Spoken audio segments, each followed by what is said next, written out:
Most men wander through life like sleepwalkers, chasing ghosts of love, validation, and a happiness promised by women, only to be met with a cold awakening, heartbreak, exploitation, or the gilded cage of a life half-lived. But nearly 2 centuries ago, a philosopher, Arthur Schopenhauer, ripped back the velvet curtain on the human drama, exposing the raw, unvarnished, and often terrifying mechanics of female nature. Truth so brutal, so contrary to our cherished illusions, most men recoil from them, preferring the comforting lie to the liberating yet painful reality. By the end of this journey into the shadows, you will see not only where you've been masterfully deceived, but how to reclaim your power from the wreckage. So, listen closely, because what you're about to hear isn't just controversial, it's the forbidden key to understanding a game most men don't even realize they're losing day after devastating day. Before we plunge into Schopenhauer's first chilling revelations, if you're ready to question everything and seek profound truths, make sure to subscribe to ThinkAbyss channel. We dissect the philosophies that mainstream narratives ignore. Schopenhauer wasn't interested in fairy tales. He saw love with the unflinching gaze of a surgeon. Not a mystical union of souls, not the hand of destiny, but a biological imperative. A cruel, magnificent illusion meticulously crafted by nature for one singular, relentless purpose: reproduction. Here's the first bitter pill. That electrifying jolt of attraction, that all-consuming obsessive desire, that unshakable conviction that she is your missing piece. Your brain isn't whispering sweet nothings to her soul. It's cold calculating. Subconsciously, ruthlessly, it's assessing fertility cues, genetic compatibility, potential survival advantages for offspring. And women? Their attraction operates on an identical primal calculus, just with a different set of non-negotiable priorities. Schopenhauer penned, "Love is the ultimate goal of almost all human effort. It is more important than anything else in life." But twist the romantic knife? He meant it as nature's most effective trap, a fleeting chemical con job that evaporates the instant its biological mission is accomplished. Consider the graveyard of men's ambitions. How many have torched their lives, their fortunes, their very sanity for a woman who, when the script changed, walked away as if he were a stranger? How many once passionate marriages now resemble cold business arrangements? The fire extinguished the moment the biological contract felt fulfilled, or, more chillingly, when a perceived better opportunity flickered at the edge of her vision. This isn't mere coincidence. It's the stark, indifferent blueprint of nature. Women, Schopenhauer observed, are not primarily choosing a partner based on your carefully constructed arguments of fairness, your unwavering loyalty, or even impeccable logic. They are guided by an ancient, deeply embedded selection program, a primal algorithm wired to seek and secure status, unwavering security, and undeniable genetic superiority. Your heartfelt devotion? It's a whisper against a hurricane if those core needs aren't being met, or if her instinct senses they could be better met elsewhere. And here lies a darker current, one that society vehemently denies: the inherent, restless nature of that selection program. Schopenhauer alluded to women's nature as being fundamentally geared towards the species, not necessarily the individual man standing before her. This translates into a perpetual subconscious scan of the horizon. Is there a stronger signal, a more resource-rich territory, a genetically more potent option?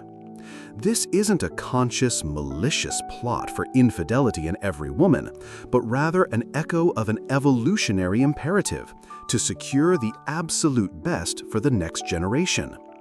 The cheating desire, then, isn't just a moral failing. It can be seen as the ghost of this biological opportunism, a quiet, persistent whisper asking, is this truly the peak, or is there more? Schopenhauer saw it with brutal clarity. Women are seldom piloted by pure reason. Their compass is instinct, their map, emotion. This isn't misogyny, it's a diagnosis from a man who dared to look. Observe the digital coliseum of dating apps, a staggering 80% of female attention funneled towards a mere top 20% of men. Witness the ruins in divorce courts, where solemn vows of commitment are often itemized into financial decimation. Delve into history's tragedies, where kings bled for mistresses who, sensing a shift in power, seamlessly transferred their allegiance. The pattern is immutable because the underlying biology is ancient and unyielding. Most men are indoctrinated with the devastating lie that love is a fair transaction. Sacrifice enough, care with biblical devotion, prove your worth until you're bleeding, and you will be rewarded with unwavering love. But Schopenhauer issues a chilling corrective. To be loved, one must not be just, but clever. Women aren't neurologically wired to fall for nice as a primary attractant. They respond to strength, not just the brute force of muscle, but the undeniable aura of social, financial, and psychological dominance. This is the brutal epitaph of the good guy who finishes last. Not because he is inherently unworthy, but because he fundamentally misunderstands the rules of engagement. He believes love is earned through servitude. Yet, by instinct, women are drawn to men who command, who lead, who radiate a self-sufficiency that implies they don't need to serve to be valued. Have you ever witnessed it? The chilling evaporation of a woman's interest the very moment she feels she has secured a man? The hunter becoming the hunted, the dynamic flipping as her attention begins to drift, almost as if by an unseen cue. Schopenhauer termed this the tragedy of possession. The primal thrill isn't in the having, it's in the conquering, the securing of perceived high value. Once that conquest is archived, biology, ever restless, often whispers, "What next?" That's why men who cling, who suffocate, who orbit her life as if she's the sun and they are a desolate moon, inevitably become the authors of their own abandonment. But here's the crucial, empowering twist. This isn't some inherent malice in women, it's nature's dispassionate game. And the man who truly grasps this transcends blame. He ceases to be a victim. He becomes a strategist. Schopenhauer's ultimate lesson isn't a call to arms against women. It's a demand to see them and the world with terrifying clarity. To recognize that love, in its raw form, isn't a sentimental fantasy. It's a high-stakes negotiation. And the man who negotiates from a position of perceived weakness is destined to lose every single time. But this is merely scratching the surface, because the next layer of truth, it descends into even darker, more uncomfortable territory. It explains why legions of modern men are being systematically outmaneuvered in every conceivable arena of life, and, more importantly, how to seize the controls and flip the entire damn script. Stay with us, because what you're about to confront is the moment most men realize the foundation of their understanding of the world has been a meticulously crafted lie. Schopenhauer didn't just observe, he dissected. And what he found is something most men today, despite overwhelming evidence, still fiercely refuse to admit. The fundamental rules of attraction are not fair. They are not logical in the way you've been taught, and they are most certainly not inherently designed in your favor. While modern society chants mantras of equality, biology, that ancient and indifferent force, operates on a brutal, archaic set of laws. The man who ignores this immutable code isn't just naive, he's already defeated. Here's the stark, unpalatable reality. Women inherently hold profound leverage in the dance of relationships, not through conscious cruelty, but because nature, in its infinite, cold wisdom, designed them as the ultimate selectors. From the bloom of puberty, a woman's perceived value in the raw sexual marketplace often peaks, a biological trump card. A man's, conversely, must be painstakingly forged in the fires of struggle, status acquisition, and relentless survival. Schopenhauer, never one to mince words, stated that women are suited to be nurses and teachers of childhood precisely because they themselves are childish, frivolous, and short-sighted. He wasn't firing insults, he was underscoring an evolutionary observation. A woman's youth and beauty are her primary, potent currency, and she instinctively, often ruthlessly, understands its market value and its expiration date. Look at the modern man, adrift in a sea of contradictions. He's bombarded with edicts to be emotionally open, to embrace vulnerability, while the algorithms and real-world evidence consistently show women still gravitating towards the unmistakable scent of dominance and stoic strength. He's publicly shamed for aspiring to traditional masculine virtues, yet the strong, silent alpha, however you define him, continues to disproportionately command attention and desire on the very platforms that decry him. He toils, often to the point of exhaustion, to provide, to build, in a system that increasingly rewards his sacrifice with the sterile battlegrounds of divorce courts, the quiet devastation of parental alienation, and the gnawing doubt of paternity tests. Schopenhauer foresaw this dissonance centuries ago, writing, "Women are directly fitted for acting as the nurses and teachers of childhood by the fact that they are themselves childish, frivolous, and short-sighted. In a word, they are big children all their lives." But here's where the modern game takes an even more perilous turn. It's not just that women have embraced their inherent power. In many arenas, it has been amplified and, some would argue, weaponized. Social media hasn't just given women a platform, it has transformed attention itself into a global currency, and the average unsuspecting man is often the unpaid, emotionally depleted laborer in this new economy. He simps. He orbits. He invests his precious time, energy, and resources in a desperate bid for fleeting crumbs of validation from women who, by and large, will never truly commit to him because his very supplication signals a lack of the high value they are programmed to seek. Why does he do this? Because he has been systematically marinated in the grand illusion that pure, unadulterated devotion alone is the golden ticket. Schopenhauer saw this intricate trap long before the glow of smartphone screens and the curated mirages of Instagram. He argued, controversially, that women, by their very nature and societal conditioning, can be incapable of genuine love in the same way men often conceive it. This sounds like a dagger to the heart until you dissect what he truly meant. Female love, from this stark perspective, is often deeply conditional. It is inextricably tethered to utility, to provision, to status, to security. A man isn't cherished solely for the abstract essence of who he is, but for the tangible and intangible what he provides, represents, or promises. The moment that provision falters, the moment his status dims, the moment his utility wanes, the love often recalibrates or fades like a mirage. This isn't a judgment of character. It's an observation of a survival program. Women are hardwired to seek and secure the best possible conditions for themselves and potential offspring. If a man stagnates, she will likely feel an instinctive resentment. If he falls irretrievably behind, her programming will often compel her to seek a replacement.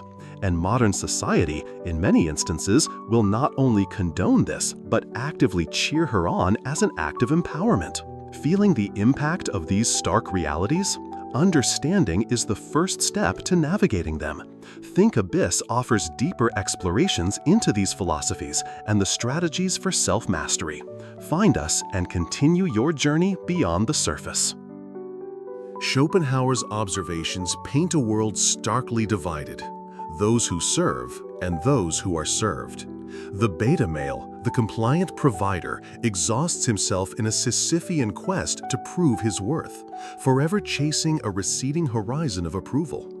The alpha, or the man embodying those dominant traits, commands worth, often effortlessly, by his very presence and inaction. One begs for loyalty, the other inspires a level of female obsession that defies logical explanation. You see these archetypes play out in countless dramas, big and small. The diligent office worker sacrificing his health and hobbies for a promotion, desperately hoping it will reignite his wife's dimming respect. The man who painstakingly chisels a godlike physique in the gym, only to find that while women now desire him physically, their interest is often fleeting, transactional, rarely blossoming into the deep commitment he craves. The simp, burning his paycheck on gifts and dinners for a woman who keeps him in orbit, only to ghost him the microsecond a man she perceives as higher status grants her his attention. These men aren't merely victims of circumstance. Schopenhauer would argue they are, in a sense, willing volunteers in their own disillusionment by refusing to acknowledge the fundamental rules of the game. But Schopenhauer didn't just leave humanity in this bleak landscape. He diagnosed the sickness, yes, but he also hinted at the cure, the escape route. The first non-negotiable rule of survival, of thriving, is to see the world and human nature as it truly is, not as you desperately wish it to be. The man who flourishes in this modern jungle isn't the one clinging to the tattered remnants of outdated romantic ideals. It's the one who masters the brutal, beautiful game. And the final, most liberating truth? The game is rigged, but only if you insist on playing by rules designed to ensure your defeat. This is the precipice where most men falter because the next truth isn't just hard to swallow, it demands a revolution of the self. It's not ultimately about women, it's about you. And the precise moment you internalize that, truly face it in all its uncomfortable glory, everything, absolutely everything, changes. Schopenhauer, with unnerving precision, uncovered a truth that modern psychology is only now grudgingly confirming. Women don't compete for power in the same overt, often clumsy ways men do. They don't typically issue direct challenges. They don't flex their dominance where it can be easily seen and countered. Their most formidable weapon is often invisible, deeply instinctive, and devastatingly effective: emotional influence.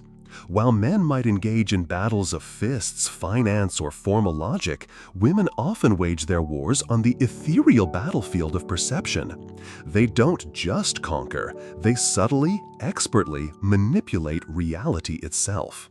Consider this common dynamic. A man wants something. He often states it, demands it, argues for it. A woman wants something, she masterfully makes you believe it was your brilliant idea all along. Schopenhauer noted women's adaptation to a sedentary life and care of children fostered a unique perception, making them live more in the present than men. But this acute present moment awareness, this attunement to the subtle, grants them a dangerous, almost clairvoyant advantage. They read micro-expressions, the subtle tremor in your voice, the almost imperceptible shifts in social dynamics with a near supernatural accuracy. A man believes he's engaged in a simple conversation. A woman is often conducting a multi-level emotional and psychological interrogation. Modern men stumble into relationships believing they hold the reins. More often than not, they are profoundly mistaken. From the initial dance of courtship to the cold finality of divorce papers, women frequently guide, test, and shape the interaction through a cascade of subtle, often unconscious evaluations. Most men fail these tests without ever realizing they were being administered. The compliance test. How swiftly, how unthinkingly do you rearrange your entire existence to fit her fleeting desires? The frame test. Do you stand your ground, maintain your principles, or does your reality crumble and reshape itself around her emotional weather patterns? The investment test. Are you the one perpetually chasing, texting first, planning everything while she reclines, assessing your efforts? Schopenhauer issued a stark warning. Women are instinctively crafty and have an innate talent for deception. This isn't a condemnation of their moral character as inherently evil, it's an observation of an evolutionary program. In a brutal world where sheer physical strength was not their primary survival tool, emotional intelligence, the ability to influence, persuade, and subtly control, became the ultimate currency. The woman who couldn't expertly navigate male psychology, who couldn't secure resources and protection through these means, simply didn't pass on her genes as effectively. And here's where countless modern men walk eyes wide shut, directly into the abyss. They disastrously confuse a woman's fleeting attention, her laughter, even her physical intimacy for genuine, deep-seated interest and respect. But Schopenhauer tears away this comforting veil, revealing a dark, counterintuitive reality. Women are often most powerfully, almost magnetically, drawn to men who project an aura of not needing them. The very moment you anoint a woman as the singular purpose of your existence, the sun around which your entire universe revolves, is often the precise moment her profound instinctual respect for you begins to irrevocably erode. This explains the age-old lament, why nice guys so often seem to finish last. It illuminates why seemingly stable marriages can crumble after men sacrifice their ambitions, their very identities, on the altar of her happiness. It's the hidden key to understanding why women will often pursue emotionally unavailable, even callously indifferent men with a fervor that baffles the logical mind. It's not that women consciously desire to be treated poorly. It's that they are biologically, primordially, wired to seek and pair with men they perceive to be of higher value. And nothing, absolutely nothing, annihilates a man's perceived value in a woman's subconscious faster than the stench of neediness, of desperation. Every interaction, every shared glance, every conversation with a woman contains an unspoken, often unacknowledged, power struggle. Most men lose this subtle war before they even recognize the first shot has been fired. She weeps, and he rushes to console, often abandoning his own valid point to diffuse her emotional display. Thus, she learns tears trump accountability. She withholds affection, a subtle chill in her demeanor, and he scrambles, desperate to discern his transgression and appease her. Thus, she learns emotional withdrawal trains compliance. She casually mentions another man's attention or flirts innocuously and watches his reaction. Thus, she tests the bedrock of his confidence, his territorial instinct. Schopenhauer might have called this a manifestation of the tyranny of the weak, how perceived vulnerability can be masterfully leveraged to control those who are ostensibly stronger. The man who falls for this intricate dance, who consistently fails these unspoken tests, doesn't just lose arguments. He slowly, unwittingly becomes an emotional slave. But the man who recognizes this dance, who sees the moves before they are made, who understands the ancient music playing beneath the surface, he doesn't become her enemy. He becomes unstoppable. Yet, within this bleak anatomy of human nature, Schopenhauer offers not despair, but a stark, powerful form of hope. His most profoundly liberating truth is this: the indispensable first step to true freedom is to see the chains. Once you comprehend that female nature, in its core programming, isn't a personal affront to you, but a biological script honed over millennia, you stop taking its manifestations personally. You cease to beg for a loyalty that must be commanded. You begin instead inspire it. The final, most devastating lesson from this journey isn't that women are the source of your problems. It's that the most dangerous, insidious lies are not the ones women might tell men. They are the comfortable, self-deluding lies men relentlessly tell themselves. Schopenhauer's ultimate, shattering revelation wasn't solely about the intricate dance between sexes. It was about the cold, unflinching, and ultimately empowering reality of human nature itself. After laying bare the brutal, often unpalatable truths of attraction, desire, and power dynamics, he offered something far more precious, far more transformative: the arduous yet achievable path to inner liberation. This isn't about waging war or defeating women. That's the fool's errand, the game of the eternally frustrated. This is about transcending the exhausting, predictable game entirely. The modern man makes one consistent, fatal error. He anchors his happiness, his self-worth, his very identity in the shifting sands of female validation. Schopenhauer saw straight through this fragile illusion. The happiness which we receive from ourselves is greater than that which we obtain from our surroundings. The men who truly thrive, who radiate an undeniable power, are not those who collect female conquests like trophies. They are the men who have first conquered themselves. They cultivate a purpose so vast, so consuming, so intrinsically rewarding, that female attention, while perhaps pleasant, morphs from a life or death necessity into an optional, enjoyable bonus. Look to the titans of history, the groundbreaking artists, the revolutionary inventors, the indomitable warriors. They weren't primarily distracted by the endless, superficial chase. They were consumed by the monumental task of building empires, both external and internal. Building your empire, internal or external, requires continuous learning and reflection. For more insights into the philosophies of strength, purpose, and self-sovereignty, join the community at Think Abyss. The path to mastery is a pursuit without end. Schopenhauer implicitly lays out the pillars for this unshakable masculinity, this self-defined existence. 1. Economic sovereignty. He starkly warned that money is human happiness in the abstract, not for the baubles it buys, but for the precious, non-negotiable freedom it secures. The man who commands his finances is the man who commands his destiny, beholden to no one for his survival or his choices. 2. Philosophical depth. Most men live lives of quiet desperation, on autopilot, reacting to societal scripts. The exceptional man forges a mind like a tempered blade, sharp enough to dissect societal narratives, to cut through the comforting illusions. He reads, he questions, he debates, he thinks fiercely and independently for himself. 3. Physical mastery. The body is not merely a vehicle for attracting a mate.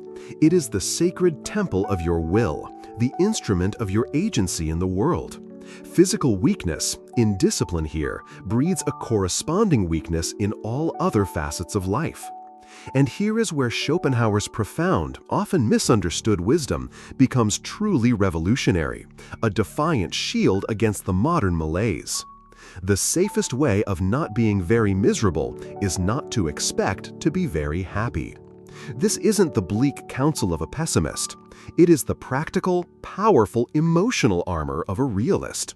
The modern man who relinquishes the desperate, childlike begging for constant love, for unwavering approval, for a fairness that nature never promised, paradoxically finds these very things often beginning to gravitate towards him.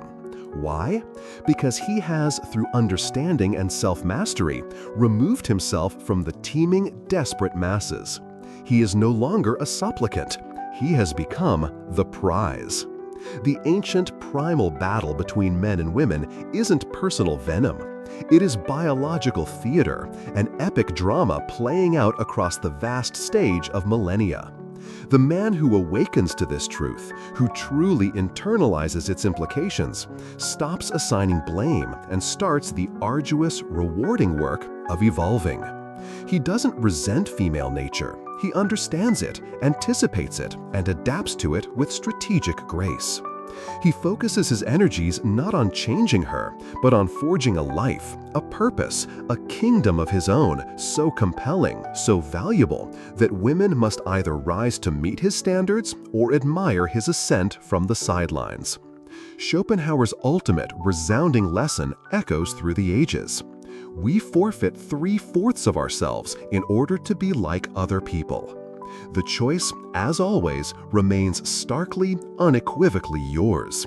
Continue to chase the fleeting shadows of illusion, to play a game you're destined to lose by its old rules, or step decisively and irrevocably into the blinding light of your own true power. The red pill, if you will, isn't about cultivating bitterness or hatred towards women.